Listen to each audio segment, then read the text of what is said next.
It's 7:40 in the morning. The sky over the Suez Canal is orange and quiet. Then a sound like a giant's fist hitting a wall.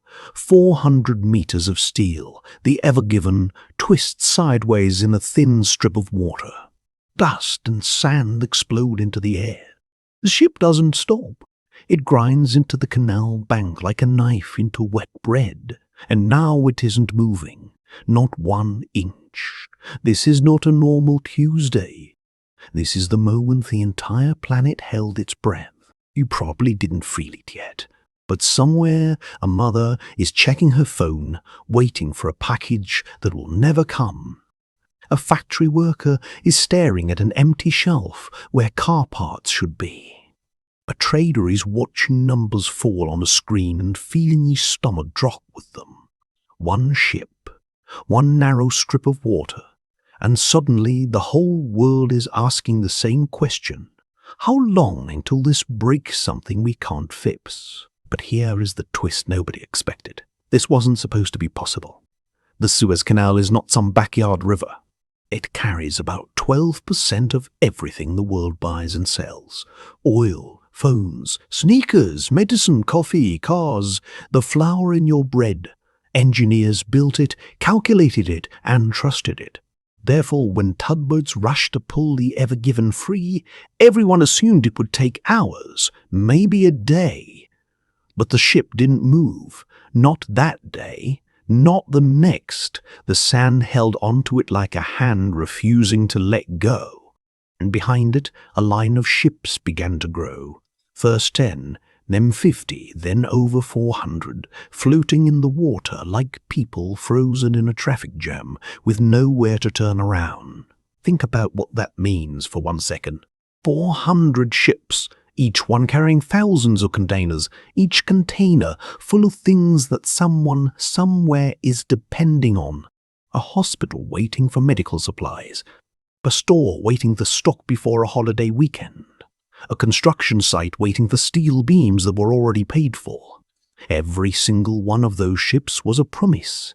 And every hour the Ever Given sat there, stuck in the mud. Those promises were breaking, one by one. Therefore, captains had to make a brutal decision. Wait and hope the ship gets freed soon. Or turn around and sail all the way around the bottom of Africa, adding 2 extra weeks and burning through fuel that costs more than most people make in a month. Imagine standing at a crossroads where every road costs you money, and you don't know which one costs less.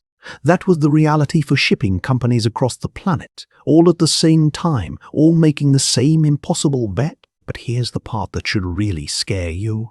This wasn't really about a ship.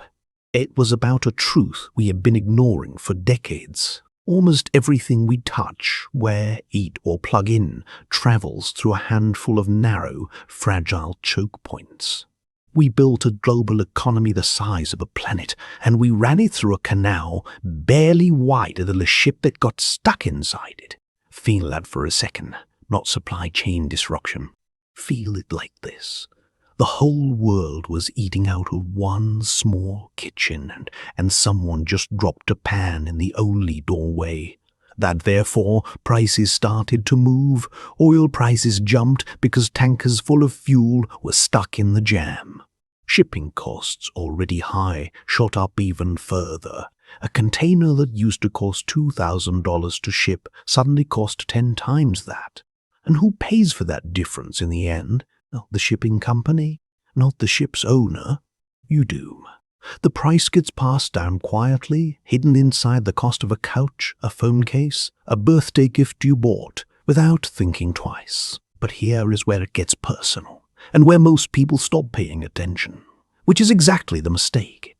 Somewhere in the world, a small business owner who imports furniture watched her only shipment, the one she'd already promised to 20 customers, sit frozen in that canal. She had already spent the money. She had already made promises she couldn't take back. Now she was watching her savings drift in the water next to 400 other ships, and there was nothing she could do but wait and feel her chest tighten every time she checked the news for an update. That's not a supply chain story. That's a person's entire year, stuck in traffic she can't even see. But she wasn't alone. Multiply her by thousands. A coffee roaster waiting on beans. A hospital waiting on syringes. A toy company waiting on stock before the holiday rush that pays its bills for the whole year. Each one refreshing the same grainy satellite photo like it was a hospital waiting room. Therefore, governments got involved. Egypt's own economy was bleeding too. The canal earns the country billions every year in tolls. And every idle hour was a silent hemorrhage. Officials brought in more tugboats, more dredgers, more manpower than anyone thought the job needed, because the pressure wasn't just financial anymore. It was national. It was global, pressing down on a strip of sand, no wider than a few 100 meters. But even with all that muscle, nature didn't care about deadlines. High winds had shoved the ship sideways in the first place, and one more gust could undo days of progress in minutes. The world wasn't just waiting on machines anymore. It was waiting on the weather.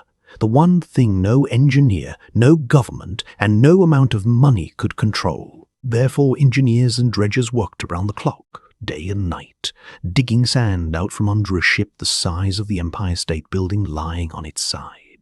They used more than a dozen tugboats pulling in the dark. They pumped out tens of thousands of tons of water and sand.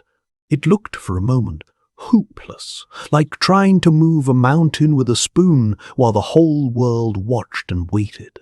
And then, on day 6, something shifted.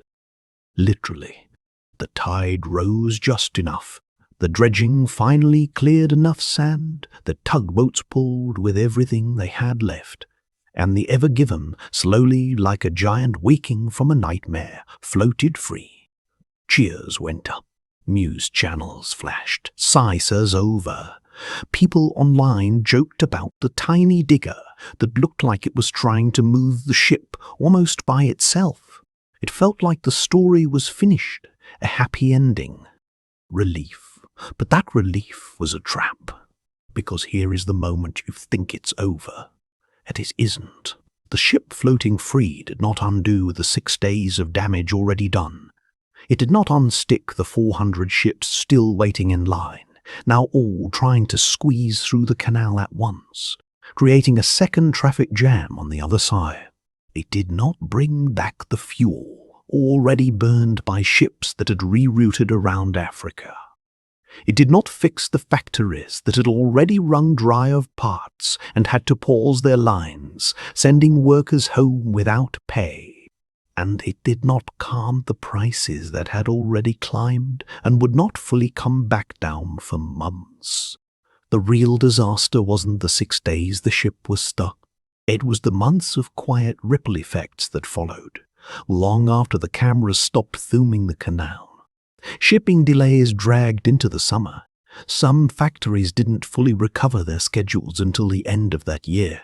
A shortage that started with one stuck ship helped feed into a shortage of computer chips, which slowed car factories, which pushed up car prices, which hit regular families trying to buy something as simple as a car for their kid to drive to school. One ship, one accident. A wave that never really stopped moving outward. And here's the quiet part. Almost nobody talks about. The ships still had to be paid for, insured and unloaded, even though they'd sat still doing nothing for a week. Sailors who'd already been away from home for months stayed away even longer. Somewhere on one of those 400 ships, a crew member missed his daughter's birthday because of a sandstorm and a badly timed turn. That's not a statistic. That's a man standing on a deck, staring at the horizon, unable to do anything but wait. Therefore, here's the truth that should change how you see the world from now on. You don't need a war. You don't need a market crash. You don't need a disaster with fire and explosions. We just need one badly timed gust of wind in one narrow canal, hitting one very large ship. And the whole planet's comfort, the stuff on your shelves, the price of your dinner, the job security you thought was solid, can all shake at once. That 9 to 5 job that feels so safe. It depends on shipments arriving on time, that steady paycheck, that stable company you work for. It depends on parts crossing oceans without one single accident. We like to believe our lives are built on solid ground. The Ever Given showed us in 6 days that a huge part of that ground is actually water, and water moves whether we're ready or not. So the next time you order something online and the delivery date says delayed, don't just feel annoyed. Feel what it actually means. Somewhere, a chain stretching across oceans, countries, and warehouses just had one link go quiet. And you, sitting on your couch, checking your phone, are standing at the very end of that chain, closer to the fragile edge of the world's economy than you ever realized. One ship got stuck for 6 days. And for 6 days, the whole world quietly learned just how thin the thread really is. If you enjoy documentaries that uncover the hidden forces shaping money, business, and the global economy, like and share this video. And if you want more stories like this, drop a comment and let me know what financial mystery I should investigate next.